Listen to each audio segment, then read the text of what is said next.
ಹೌದಮ್ಮ. ಬೆಂದ ಕಾಳೂರು. ಎಷ್ಟ್ ಚೆನ್ನಾಗಿದೆ ಅಲ್ವಾ ರೀ ಬೆಂದ ಕಾಳೂರು ಅನ್ನೋ ಹೆಸರು. ಹೌದೌದೌದು. ಹಿಂದೆ ಬೆಂಗಳೂರನ್ನ ಬೆಂದ ಕಾಳೂರು ಅಂತಾನೂ ಕರೀತಾ ಇದ್ರು. ಹೌದು. ಆದ್ರೆ ಈಗ ಈಗ ಹೀಗಾಗಿದೆ ನೋಡಿ. ಬ್ಯಾಂಗಳೂರ್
ಎದ್ದು ನಿಂತು ನಮ್ಮ ಕವಿಗಳು ಚಪ್ಪಳೆ ತಟ್ಟೆ ಅವರೇ ಹಾಡು ಬರ್ದಿರೋದು, ಚಪ್ಪಳೆ ಕೊಡಿ ಅವರಿಗೆ. ಬರ್ಲಿ ಜೋರಾದ ಸರ್ ಎದ್ದು ಚಪ್ಪಾಳೆ. ನಿಂತಾರೆ.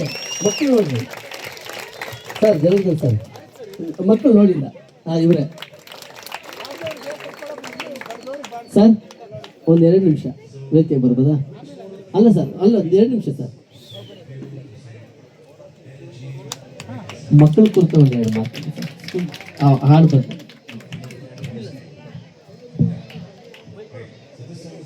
ಇದಕ್ಕಿದೆ ಮಾತಾಡೋದಕ್ಕೆ ಕರೆದಿದ್ದಾರೆ. ನಾನು ಮಾತಾಡಲ್ಲ, ನಮ್ಗೇನು ಯೋಚನೆಗಳಿದ್ರು ಕೂಡ ಹಾಡುಗಳಿದ್ರೆ ಹಾಡ್ತಾರೆ. ನಮ್ಗೆಲ್ಲ ಸ್ಟೇಜಲ್ಲಿ ಏನು ಕೆಲಸ ಇರಲ್ಲ, ನಮ್ಗೆ ಸ್ಟೇಜಲ್ಲಿ ಕೆಲಸ ಇರಲ್ಲ, ಬರೆಯೋರಿಗೆ ಅವ್ರಿಗೆ ಕೆಲಸ ಇರೋದು. ನೀವು ಸಿನಿಮಾ ಗೀತೆಗಳೆಲ್ಲ ತುಂಬಾ ಹಾಡ್ತಿರಲ್ವಾ, ಈ ಥರದ ಗೀತೆಗಳು ಕೂಡ ತುಂಬಾ ಇದಾವೆ, ಬಟ್ ಪಾಪ್ಯುಲರ್ ಆಗಲ್ಲ. ನೀವು ಇದೇ ಥರ ಹಾಡ್ಬೋದು, ಬರಿಬೋದು. ಅದು ಯಾರ್ಯಾರು ವಿಚಾರ ಇಲ್ಲ, ನಮ್ಮ ಸುಖ ಕಷ್ಟಗಳನ್ನು ಕೂಡ, ಸ್ವಲ್ಪ ಖುಷಿಗಳನ್ನು ಕೂಡ ಒಟ್ಟು ಸೇರಿಸಿ ಬರಿಬೇಕು. ನೀವು ಬರಿಬೋದು, ಹಾಡ್ಬೋದು. ಇನ್ನಷ್ಟು ಅವರು ಸ್ಕೂಲಲ್ಲಿ ಹಾಡುವಂಥ ಹಾಡುಗಳನ್ನು ಕೂಡ ಹೇಳ್ಕೊಡಿ. ಹಸಿರು ಹಾದಿಯಲ್ಲಿ, ಶರಣೇ ಶರಣು, ಆ ಥರದ್ದು ಕೂಡ ಇದನ್ನು ಬರ್ಕೋಬೇಕು, ರೆಕಾರ್ಡ್ ಮಾಡಬೇಕು. ಟ್ಯೂನ್ ಮರ್ತು ಹೋಗುತ್ತೆ ಆಯಿತಾ. ನೀವು ಹಾಡೋರಾದರೆ ಕೆಲವು ಹಾಡುಗಳನ್ನು ಹೇಳ್ತಾರೆ, ಇದು ನೀವು ಸ್ಕೂಲಲ್ಲಿ ಹಾಡ್ಬೋದು ಅಂತ ಹೇಳ್ತಾರೆ. ಅವುಗಳನ್ನು ಹಾಡುವಾಗ ಸ್ವಲ್ಪ ಒಂದು ಚರಣ ರೆಕಾರ್ಡ್ ಮಾಡಿಕೊಂಡ್ರೆ ಟ್ಯೂನ್ ನೆನಪಾಗುತ್ತೆ. ಹಾಡಬೇಕು. ಸ್ಕೂಲ್ಗಳಲ್ಲಿ ಕೂಡ ಪ್ರಾರ್ಥನೆಗೆಲ್ಲ ಹಾಡ್ತಿರಲ್ವಾ, ಈ ಥರ ಕೆಲವು ಒಳ್ಳೆ ಹಾಡುಗಳು ಕೂಡ ಇದ್ದಾವೆ. Thank you, all the best. ಎಲ್ಲ ಚೆನ್ನಾಗಿ ಆಡ್ತಿದ್ದೀರಿ. ವರ್ಷ ಹೋಗ್ತಾ ಎಲ್ಲ ಹಾಡುಗಳನ್ನು ಗಟ್ಟಿ ಮಾಡ್ಕೊಂಡಿದ್ದೀವಿ. ಹೊಸ ಹಾಡುಗಳನ್ನು ಕೂಡ ಕಲ್ತ್ಕೊಳ್ಳಿ. ಬರೆದಿಲ್ಲ ಅಂದರೆ ಬರೆಯೋರ ಹತ್ರ ಬರ್ಸಿ ಆಡಿಸಿ. 20 ವರ್ಷದ ಹಿಂದೆ ಹಾಡು ಮಾತ್ರ ಹಾಡಬಾರ್ದು. ಈ ಹಾಡುಗಳೆಲ್ಲ ಬರೆದಿರೋದು 2008ರಲ್ಲಿ ಅಲ್ಲ, ಇನ್ನು ಕೂಡ ಬೆಂಗಳೂರು ಹಂಗೆ ಇದೆ. ಆಡಬೇಕು, ಹೊಸ ಹಾಡುಗಳು ಕೂಡ ಸೇರಿಸ್ಕೋಬೇಕು. ನೀವು ಬರ್ಕೊಟ್ರೆ ಹಾಡ್ತೀವಿ ಸರ್. ಖಂಡಿತವಾಗ್ಲೂ ಕಾರ್ಯಕ್ರಮನ ಮುಂದುವರಿಸ್ತಾ ಹಸಿರು